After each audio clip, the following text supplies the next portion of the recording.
This is Boxing Academy, a nationwide search to find the next great British boxer. 10 lucky lads will be chosen to enter the academy, but the next 4 weeks will be tough, brutal and demanding.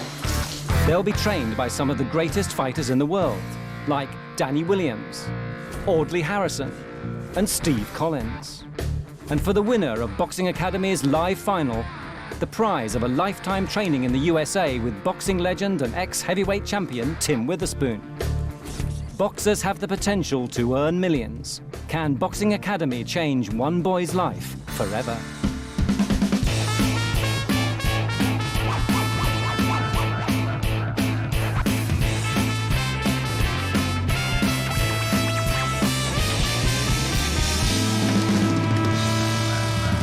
In Liverpool and London, the first audition day has attracted nearly 200 young hopefuls.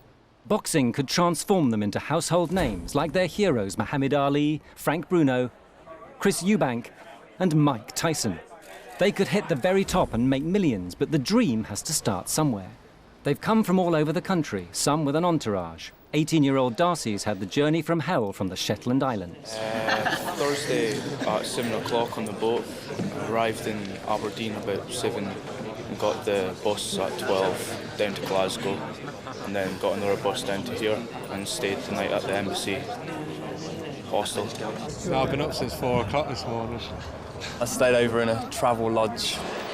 There's a huge range of abilities. I've had 5 fights before and I won 3. Well, I've had like 10 bouts before, I've boxed before. So I lost 2 as well. I've had 10 fights. I haven't boxed before, but I've trained for ages, years. I'm not 100% fit at the moment, so you'll see me a bit knackered today. But they've all got one thing in common, the desire to win. I would love to see myself going for it. Yeah, sizing them up, I think, you know, give them a bit of run for their money, you know. You just look at the next champion here of this place, you know what I mean? He's going to win this competition. I swear, if I get entered, I'm going to win the 2 straight. At the end of this intense selection day, 15 lads in each camp will be left. They'll be given just 1 month to reach the absolute peak of their physical ability, and then the best 5 in each camp will be chosen to join the academy. For the 100 boxers who've turned up in Liverpool, the hardest day in their lives is about to begin. As boxing's perhaps the most physically demanding sport, the boys are thoroughly checked before they can continue. Thanks very much. For the lads, there's a nervous wait. It's all right before I come up and I'm looking in, there's some big gits, to be fair. There's some big people that look pretty good, so see how I get on. Like I say, I'm hoping I'll give it some. Dave Court has brought his #1 fan, his mum. Every fight. Biggest inspiration, ain't you, Mum? Those responsible for selecting the lads in Liverpool will be the head coach of the Salisbury gym, Alan Lynch, boxing journalist of the Liverpool Echo, Nick Peat, and trainer Tony Challoner, who tells them what they can expect.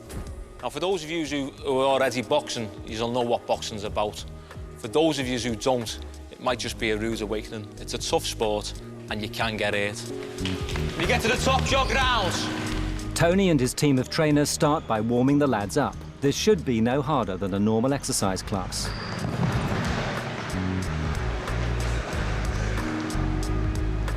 But after 6 minutes, the pace is already too tough for trainee accountant, 18-year-old Gurpreet Singh from Birmingham. One's gone there. I ain't got what it takes, man. It's a bit too much for me. It's a good job Gurpreet has dropped out as Tony Challoner lines them all up for the start of the infamous bleep test, one of the hardest physical challenges there is. As they run between the 2 points, the bleeps get faster and faster, and as they increase the pace, it gets more and more painful. It's so intense, many lads give up within the first few minutes.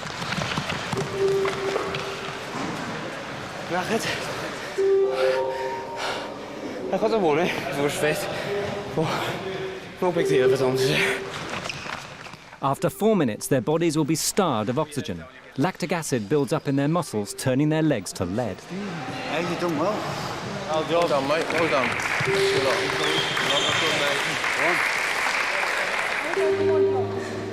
Tony's looking for a combination of speed, stamina and sheer determination. The bleep test quickly eliminates those without the right mix. Push yourself through it. In Liverpool, two lads are pushing themselves to the very limit. But after 12 levels, an exhausted Dave Court can take no more. Level 12. Go down on one knee. Go down on one knee. Go down on one knee. So it's first blood to local 18-year-old Joey Munro. Hold it, control. In. Breathe it up, breathe in. Now breathe in, hold it. Easy peasy, Noel. Feel good test. Test yourself. Yeah. Stay there. All right. Fucking hell, should have trained. That was brilliant. Good effort. Both of you. You can see your stomach, lad. Well done. 2 years, two good Brilliant. lads there. Well done, both of you. Well done. I just stayed with it. It's in my head, it's not in me. I was going, I'm not fit, I won't be able to do it. Just kept on going. Not got to give up. That's what you've got to do, haven't you, if you fucking want to fucking go there and knock it all. Still to come, training gets tougher when Olympic gold medalist Audley Harrison arrives to turn up the heat. And again. Time. That'll do. Not bad, not bad. And while some boys push themselves to the limit to try and make the grade, others start to buckle under the pressure.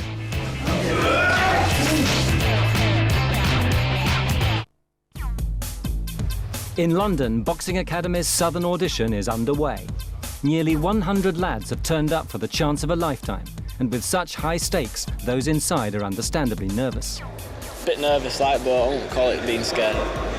Giving my best and everything, and hopefully I'll hopefully try and get through, yeah.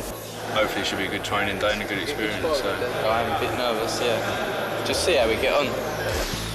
Responsible for selecting the lads in the south are coach of the Repton Boxing Club, Tony Burns, boxing commentator Steve Holdsworth, and training them every day, England international boxer Tony Sesse. It's going to be grueling. They're going to be training, 3 times a day and then getting back and getting the right sleep, eating the right foods and everything. So it's going to definitely be hard. For Tony and his team of trainers, seeing who can throw a punch is essential in the selection process.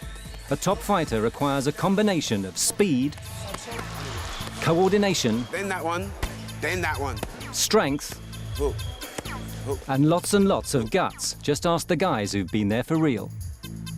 I was always frightened when I got into a ring. Fear, I always had fear when I got in the ring. I can't speak for everyone else, but I'd like to think that was the case. I think there'd probably be something wrong with you if you didn't. But anybody that tells you that they don't feel fear or they're not scared of the opponent or they want to get hit, it's a load of rubbish.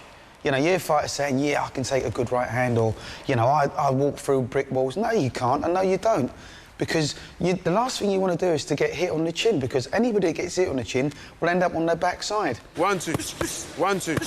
Well done. With a Commonwealth gold medalist for a brother, Lee Barker's got boxing in the blood. But today could be a rude awakening to what it's really like to box. I've really never boxed before, I've never been in a gym. And again, and again. I'm going to get my head kicked in, aren't I? 1, 2, 1, 2. And if he wants to make it as a boxer, he'll have to spend a lot more time in the gym. Well, when I was at my peak, my training schedule would be like any other committed boxer, if you like. You get up at maybe like 5, 6 o'clock in the morning, you go out, you do your run. Well, put it this way, I'd never have a day off, even if I was ill. I wouldn't tell no one, I'd just go, I've got to be in the gym because I feel like I'm cheating. So that was it, I had an answer for life, 24 hours a day, eat, sleep and drink. Boxing, if it didn't tally up with boxing, went in one ear and out the other. 200 miles away in Liverpool, the lads are really getting on with it under the watchful eye of trainer Tony Challoner. Non-stop punching till I say stop, come on! To pick a good boxer, you have to see them spar. And after you see them spar, you can tell whether they've got the determination for it, they've got the will to win, and whether they've just got this strong heart for it. And by the look of these lads, he's every reason to be confident. It's easy enough to throw a punch, but taking a punch is another story. One blow from Mike Tyson has the equivalent force to being hit by a truck. When you get hit with a body shot, the pain is excruciating. I can't tell you just how bad it is. It felt like my insides and the inside of my legs were coming out of my mouth. And thank God the bell went, because I couldn't breathe. Anyone who gets in the ring has got courage, amateur or professional, anyone steps through those ropes and puts the gloves on and was prepared to fight another kid, like another man as you get older. He's got courage. Being at the peak of your fitness and being able to throw a punch are two vital skills needed for entering the boxing academy. But there's one other factor that affects every boxer: weight. To make the grade in Boxing Academy, the boys must weigh between 64 and 69 kilos. If they're too heavy, they'll have an unfair advantage over an opponent. Too light, and they could be seriously injured. 1-2. 21-year-old Llewellyn Davis from Coventry has the makings of a champion, but his weight's a worry to Alan Lynch and Nick Peat, Tony's fellow panellists. There's nowhere to hide in the boxing. On a football pitch, you've got 11 other lads who can support you. In that ring, there's no one else. 4 shots. Like a young Llewellyn there. We need him weighing in. Along it's a shame because he's one of one of the success stories of the day. Really, he's stood out by a mile. It's the weight that's a worry because first and foremost, it's the welfare of the boxer that we're concerned about. So I'm a bit overweight. I'm 74 kilos. So if they give me the chance to lose the weight, you never know. Fingers crossed and all that. 4 shots. Llewellyn may have his fingers crossed about losing the weight, but as former world middleweight champion Alan Minter testifies, drastic measures are sometimes called upon to make the weight. I had to lose 4 pounds in an hour before the official weigh-in to make the weight, which I'd done, and still boxed 15 rounds, and won the middleweight championship of Great Britain. I put a plastic suit on with headgear, tied my neck up, round to my waist, tied my waist up, round my wrists and tied round my ankles, and skipped and shadowboxed. And you were crouched down in a position like that, so the sweat would build up. And when you went like this, it literally poured out, but you knew you were making the weight. It wouldn't be allowed today. Back in London, trainer Tony also has a problem. 18-year-old panel beater Richard Connolly might be too light. No. You thought you was just in under 64? Yeah, I thought it was like... So you could box a kid of 68, 69? Yeah, yeah. OK. You had any bouts? Yeah, 3. 1 or 3. And you're from? Finchley. Finchley. OK. OK. There's 2 sides of boxing. There's the boxing where you dream about the Olympic Games and the World Championships, and there's also a part of it where kids need somewhere and that they need somewhere to belong to, regardless of whether they're going to succeed or not. Now, someone who's reached the very top of his game is about to make a surprise visit. A genuine heavyweight champion, Olympic gold medalist, Audley Harrison. Audley will be offering his expertise to ensure that the boxers in the south will be winners. Let's get it in, let's get it in. Oh yeah, so are they looking better? They looking better? Any future champions there, man? I think so. After his chat to Tony, Audley's quick to get down to business. But the most important thing for me to say to you today is your fundamentals, your basics. You know, you've got to relax. You've got to get your basics right. If your feet are all over, some of your feet, I was watching your feet, some of your feet are all over the place, you know. You're going to have to focus on your feet. Get your fundamentals right, because your feet is what start you and then your arms. So it's the coordination, the hand-to-eye coordination is very important, and coordinating your body. Both of your feet should be in a line. So if you've got this line here, because that is the proper stance of boxing, you're facing your opponent sideways on, and as you see, both of my feet are in the same position. Not one square, one's flat. And the back foot's supposed to be off the floor. And that's the proper stance of boxing. So you should have that as a basic stance. And I looked around, and a few of you, your flat feet, one of your feet are there, one of your feet's over there. You know, this is your proper base. So you want to try and look in the mirror and get yourself square on, and imagine that's your opponent. Imagine that's your protection there. You know, you imagine that's your protection there. Okay? Good. Jab. Audley wastes no time putting 19-year-old Richard Maguire through his paces. Come back with the hook. Look for technique, not power. Look for technique, not power. 1, 2, 3. 1, 2, 3. 1, 2 uppercut. And again. Time. That'll do.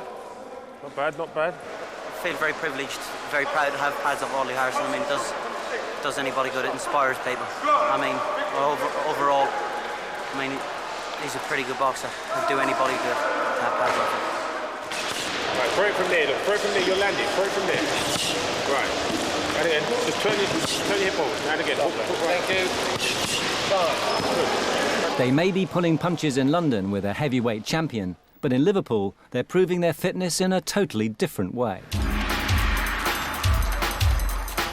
Skipping. Skipping provides a full aerobic workout and requires intense concentration, so it's perfect for boxing.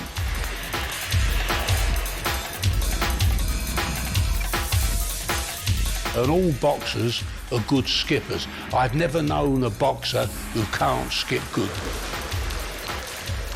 And what that does is what boxing is all about. It's coordination between your feet, your hands and your eyes. That's what boxing is all about. It also makes you sweat like a horse, which means you lose weight. Exactly what Llewellyn needs to do. The first thing all boxers do when they're making weight is they control the fluid intake. See, fluid, people don't realise a pint of water when you're dieting and when you're making weight is just like eating a pound of food. When guys try to make weight, they dry out. They call it drying out, where they either put just ice and let the ice melt, you know, and they don't drink. They try to go to the bathroom. The trainer would tell, I heard guys tell, make sure you go to the bathroom. I mean, number 2, do that. Try to force yourself. This intense period of skipping should help Llewellyn lose the weight, but will he lose enough? Having skipped for over 20 minutes, Llewellyn is called back to the scales. 74.7. Okay, that'll do you. He's lost 2.5 kilos, is it? 74, 75, 76, 77, 2.5, just over 2.5 kilo. 2.5 kilos. He's lost quite a lot in this session. To get him down to 69 kilo, there's still a hell of a lot of work to do. So there's a question mark over Llewellyn's weight at the moment. After losing an astonishing 5 pounds in little over 2 hours, Llewellyn's at the absolute limit of weight he can lose safely. Any more and he'll severely dehydrate, with serious consequences for his health. Right, so who? Lee Barker. It's the end of the audition day, and in London, Tony's got a plan to guarantee success for the South. Is there any chance of getting you in one of the 5? No? Me? Could be.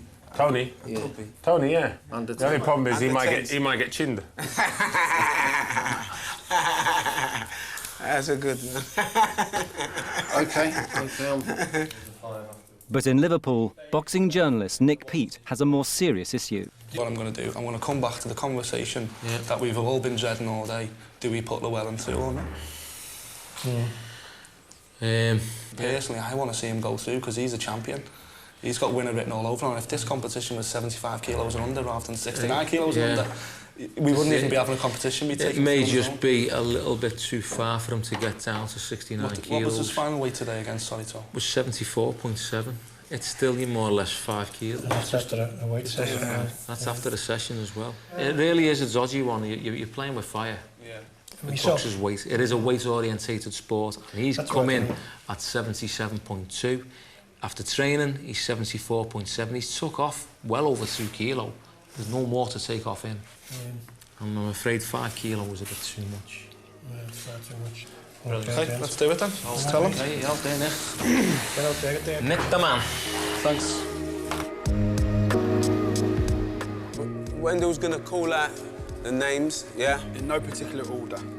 We've got Riddy, Joshua. In both cities, 15 lads have been chosen from 200 hopefuls to return in a month's time for the final decisive selection day to establish who enters the Boxing Academy. Tony Puckrose, Joe Simpson, Brian Crichton, and finally Johnny Johnson. I'd say everybody who isn't standing behind us now can be totally proud of what they've done today, because you're all different class. And to be honest with you, as bad as it may sound, most of you didn't rule yourself out on ability. It was your criteria. Maybe you had too many bouts, maybe you were too light or you were too heavy. So definitely go out to here with your head held high, you know, you've done great today. Do yourself proud. For Llewellyn, it looks like his dream of entering the boxing academy is over. Disappointing, of course, because I come here expecting to do well, especially when it's your weight. I was a little bit naughty coming, knowing that I was a middleweight anyway, but it's a great experience. I wanted to size myself up against the opposition and stuff, you know. I'm happy about that. Just take it on the chin. Good luck to all the boys. Just my weight, it's a killer, but at least I'm smiling still. Disappointed. I feel I've done enough to get through. I was quite surprised when I didn't, but I don't think I was fit enough this time round, like. Well, I give it my best, but there's quality people out there, so the better people win at the end of the day. Although Darcy didn't make it, his 30-hour journey from the Shetland Islands has not been a total waste of time. It's been a good experience, and I can go back home and tell all my other friends, like all the other ones that do boxing, like how much training all the other guys do and how good they are at what they do. So it's been a really good experience. For the lads going through, there's still a lot of hard work to be done. Vince Passmore plans some unusual training methods. I should do all right, just got to put in a load of hours now, watch a few more Rocky films, chase a couple of chickens around a couple of gardens, and I think I'll be there, I'll be all right. Lee Barker still doesn't seem to realise what lies ahead of him. You know, try and keep fit, go for a few runs and, you know, prepare myself for the next couple of weeks, you know, because that's the big one then, you know. There's 15 left now and, you know, that's when the last 5 get picked, so, you know, we're just going to try our best. I should be able to do it, I'm pretty confident and just whack the weights. That's the easy part, getting over this. The next part will be harder. I'll just try and get into the next 5 now. So I get home, get to the gym, put my face in, and hopefully come down here in a month's time and do some bit damage. Hopefully now it might get a bit harder, a few people might drop out. It makes it more obvious for the better boxers like myself. Barney may be extremely confident, but as Alan Minter knows, the life of a champion fighter is a lonely one. All my boxing career, this is how it works. You go out with your mates, like when you're socialising, and you've got nothing coming off. All of a sudden I would say to my pals, I go, oh, I've got a fight box. And they used to say to me, Alan, see you in 8 weeks' time. Next, blood begins to flow as the North claims its first casualty. Yeah, just the nose block again. And in the South, there are tough decisions ahead. The panel enlists the help of the ultimate tough guy, Danny Williams, the man who knocked down Iron Mike Tyson.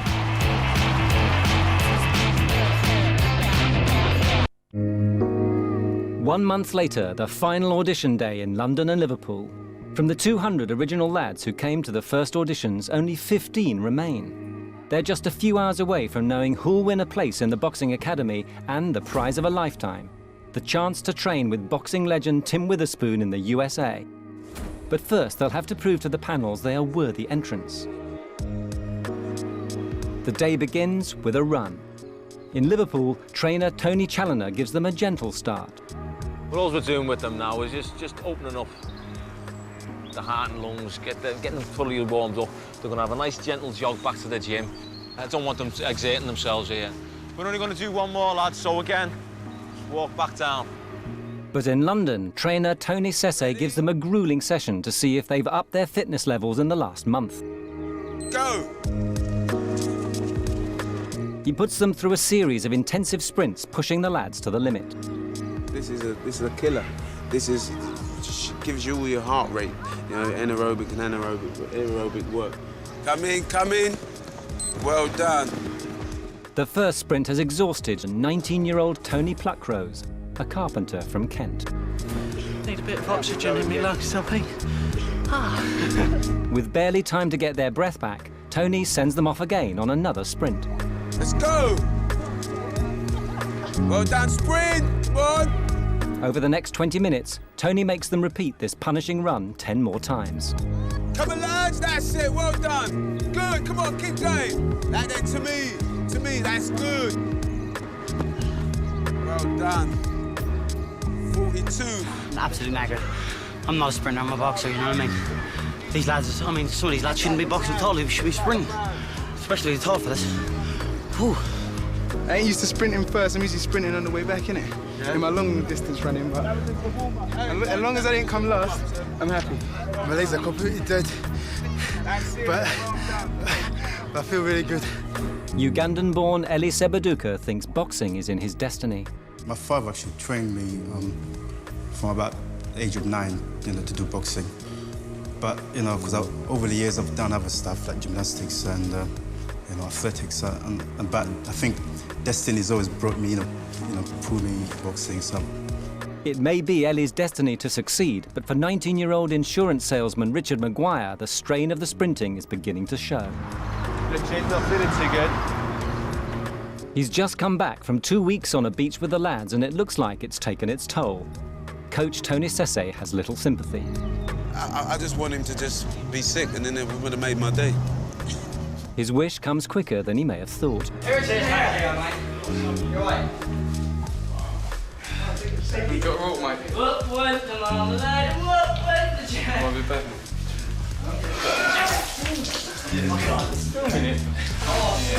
Jesus Christ. Trainer Joe offers a comforting hand. Was that a drink or something? No. Anything dodgy, sorry? What the fuck can you be doing? Yeah, I mean, you've been training properly, man. At least That's right. What's wrong with you, man? Just because you put it up at the beginning, yeah? At the end, I just see you going. But you stood next to me, so you don't matter. I really just sort of, after the sprints, just felt a bit lightheaded. I was sort of reaching out in the field. I sort of kept it under, jogged back here to sort of stretch myself off. Tried to I just take my time and breathe, do my stretches and that, and just everything come up. Not the first boxer to be sick after training, so there you go. Cheers, Richard. All right.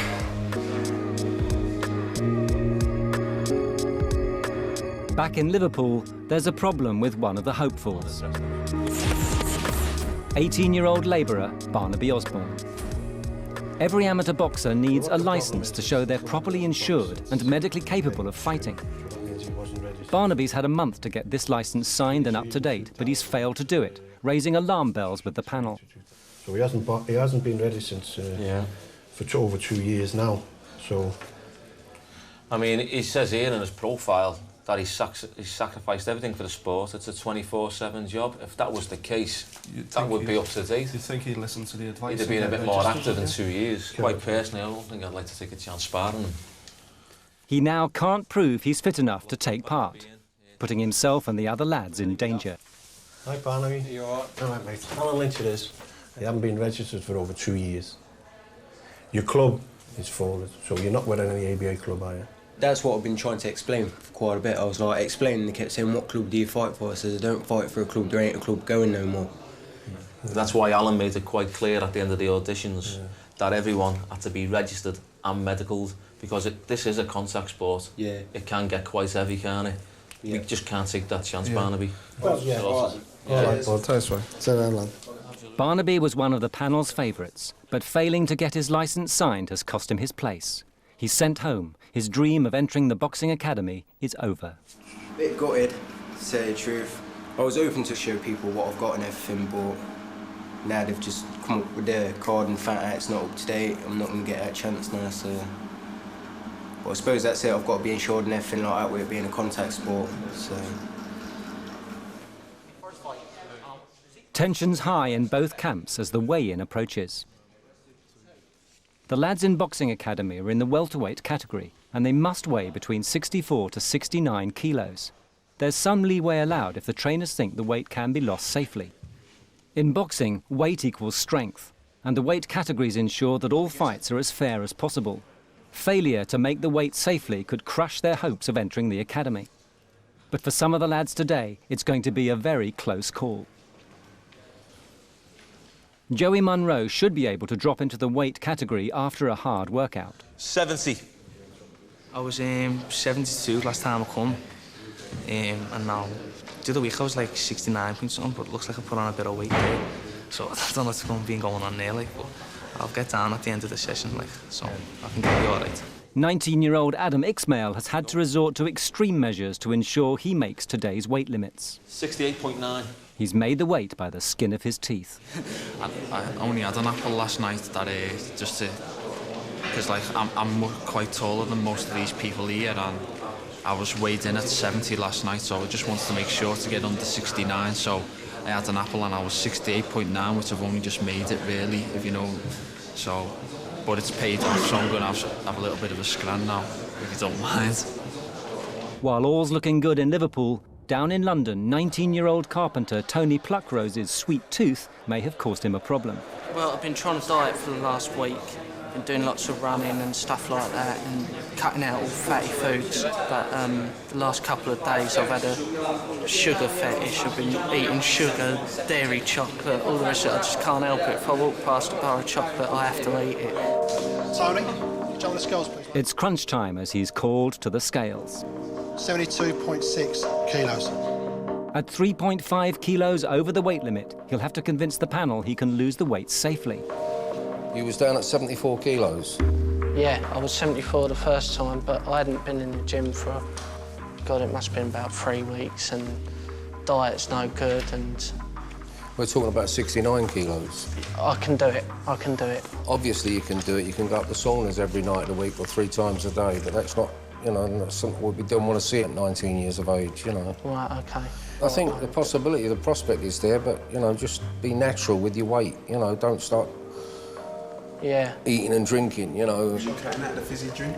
Yeah, I don't drink fizzy drinks at all. Yes, loads you do. of water, but Yes, you do. last you do. I don't drink. Oh yeah, I've got Lucasade in my bag. It might be all smiles, but it'll be a nervous wait for Tony Pluckrose. It's the final stage for the lads. They've been weighed and warmed up, but must now get in the ring and face each other for the first time with full contact sparring. It's used to see who can give and take a punch, the best form of training a boxer can have. In Liverpool, Tony Challoner has brought along his secret weapon, former world super middleweight champion Steve Collins. He was the most successful British super middleweight boxer of the 1990s. He had 39 fights and won 36. Known for his ferocious punching, he'll best be remembered as the only man to beat Chris Eubank and Nigel Benn twice. The Celtic warrior, Steve Collins. With fists like that, who's going to argue? All right, lads, this is just a sparring session they're doing, OK? It's not a competition, so we don't want anybody going in there to try and prove a point. What we want you to do is just want you to leave it to your own devices. 2 2-minute rounds. When I watch each guy, what you do, what you don't do, mistakes you make, and we'll take note of what we say needs to be corrected, and we talk to you. If we think it's getting too heavy, we'd stop the sparring and just take you out. First in the ring, Adam Ixmael with the black sleeves and Keith Avery. For Adam, his family have been the greatest inspiration. Dad always inspired me because he done like a little bit of boxing when he was younger. There was a guy in the 70s called Ismail Lagoon. He was the lightweight champion in the 70s, and he had the same name as me, and so him and Marvin Hagler were my idols. He seems to have learned well from his idols and may have the better of his opponent, Keith.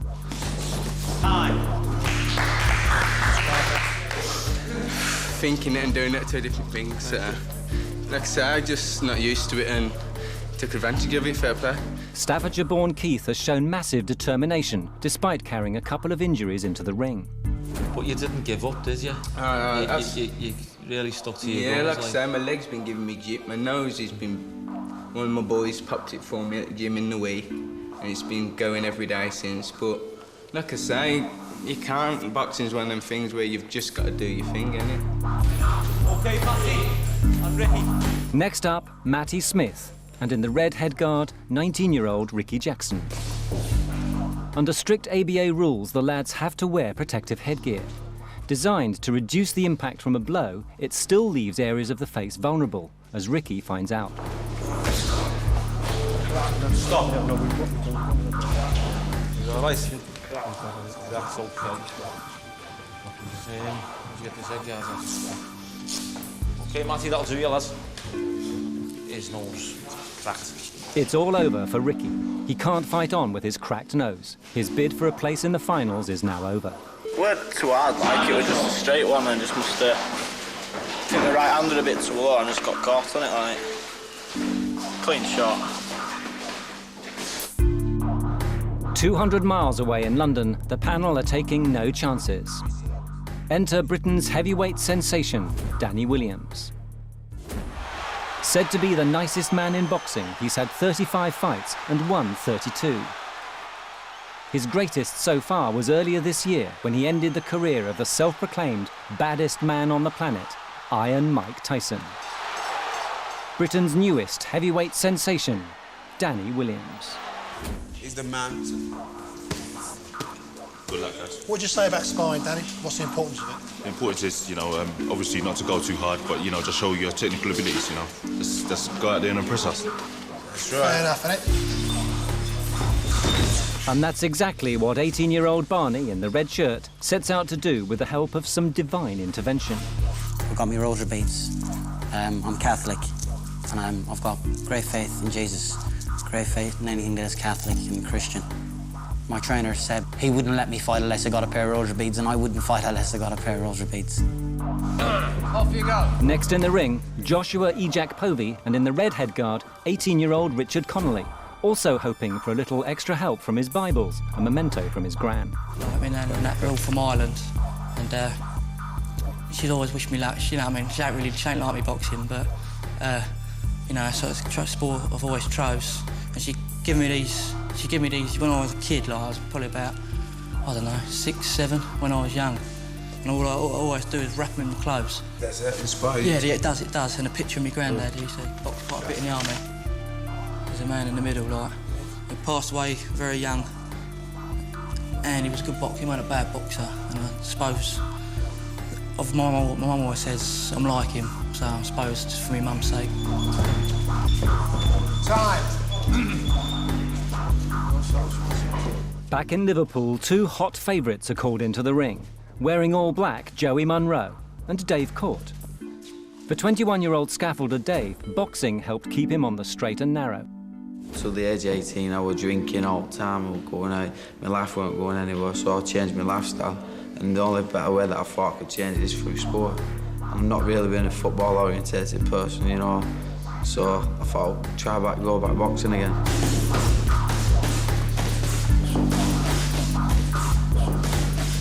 And for his opponent Joey, today has a far deeper significance.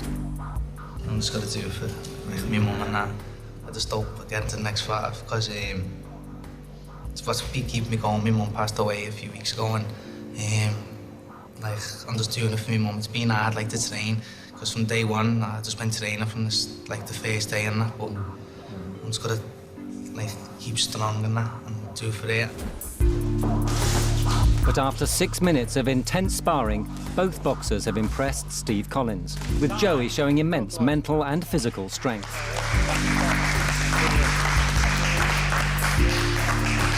They really are. They're lovely lads, and they're all dedicated, like boxers, dedicated athletes, and they're good ambassadors for the game. Hopefully, I mean, those who are going to be disappointed and not going forward will use it as a platform for themselves in the future.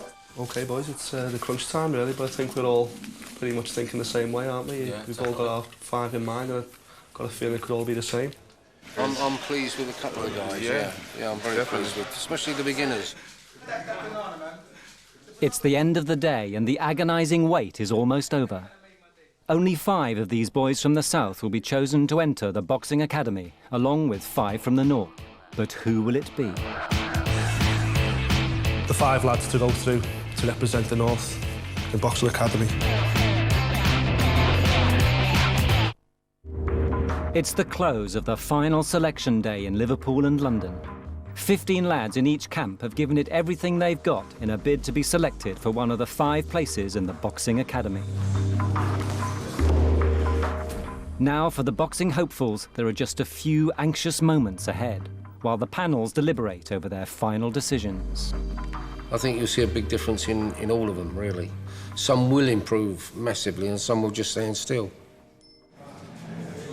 At last, the boys in London file in to hear the results.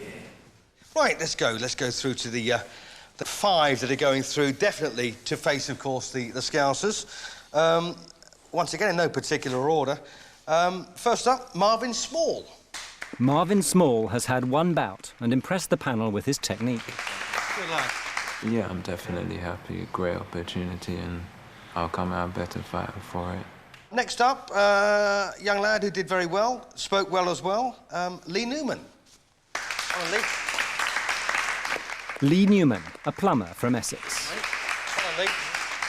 I thought, no, I've got no chance of getting into the final five, no way. There was some really good fighters out there tonight who showed some really good ability and stuff, so it must have been close for the judges and hard, but I can't believe it now. I'm still shocked, you know? We had another interesting winner in Richard Connolly. Well done, Rich. 20-year-old Richard's Bibles must have brought him luck. Nice one. Over the moon, over the moon. From the way I feel today, and still to get through, I'm... A young man who really impressed every one of us here. Give it up, please, for Tony Puckrose. Tony Pluckrose has made it through, but his weight will be an issue that could be the difference between success and failure.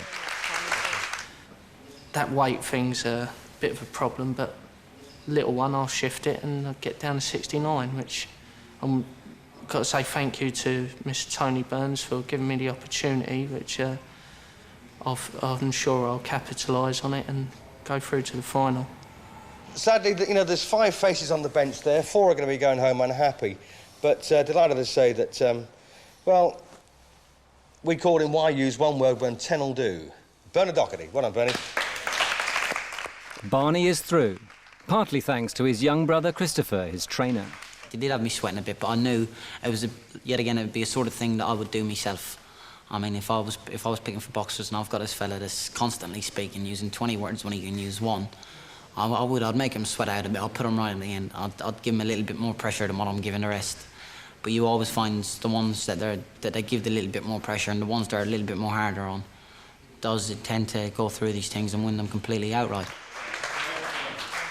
So in the south, the 5 lads to enter the boxing academy are 18-year-old traveller Barney Doherty, 19-year-old carpenter Tony Pluckrose from Kent, 18-year-old plumber Lee Newman, 20-year-old Richard Connolly, and 18-year-old student Marvin Small from Islington.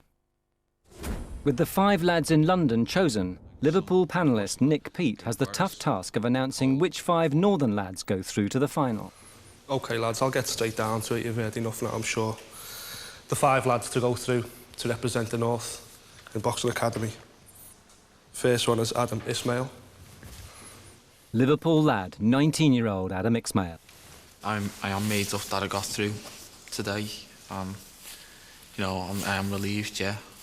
I'm glad that this bit's over with now, so I can just look forward to boxing in London. Second one is Joey Munro. For Joey, the loss of his mum has made him more determined than ever. All I'm going to do is concentrate on boxing, nothing else. I'm going to make sure the lads away boxing in London, I'll never want to go in the ring again. I'm going to make sure I proper damage him. I'm going to train like a machine. Till I drop to the floor and training, I'm going to train so hard. Dave Court. Dave trains 5 days a week with his biggest fan and personal trainer, his mum. But this is the first thing I've ever done, and I've actually made it, you know, like through to the last 5. That's a big achievement for me. So I'm just going to try and do my best now. How are you feeling here? Me? I'm over the moon. I'm speechless. I can't believe it. Peter Spencer. 18-year-old pipe fitter Peter Spencer. I think I can be number 1. And the last one is John Johnson. And 18-year-old student John Johnson. I'm going to be proper dedicated. I'm going to give it 110%. I'm just going to give it all I've got all the way through it. And just see if I get selected at the end. That's what I'm aiming for. The 5 lads to go through in the north are Joey Munro, local lad Adam Ismail, pipe fitter Peter Spencer, Dave Court from Bolton, and 18-year-old student John Johnson. So the North and South have chosen their boxers. Let battle commence. Next time on Boxing Academy, the boys are pushed to breaking point. I feel like crap today. To me, there's a lot of stuff going on that no one has seen. the cracks begin to show. Londoners, you've got to kill, because I'm proper fuming, because I can't even smash their heads in. And does boxing's Mr. Big think they've got what it takes? I'm Frank Warren, and next week on Boxing Academy, I'll be giving the boys the once-over and telling you who I think will go all the way to the final. 3 viewers can win either £500, tickets to the live final, or DVDs and gaming consoles. Just answer this question. Whose ear did Mike Tyson take a chunk out of in a world title fight? Was it A, Frank Bruno, B, Evander Holyfield, C, Oliver McCall? To enter, call 09012 93 45 55 or text the word box followed by A, B or C and send it to 88010. We'll contact the winners after lines close on Friday at noon. Good luck.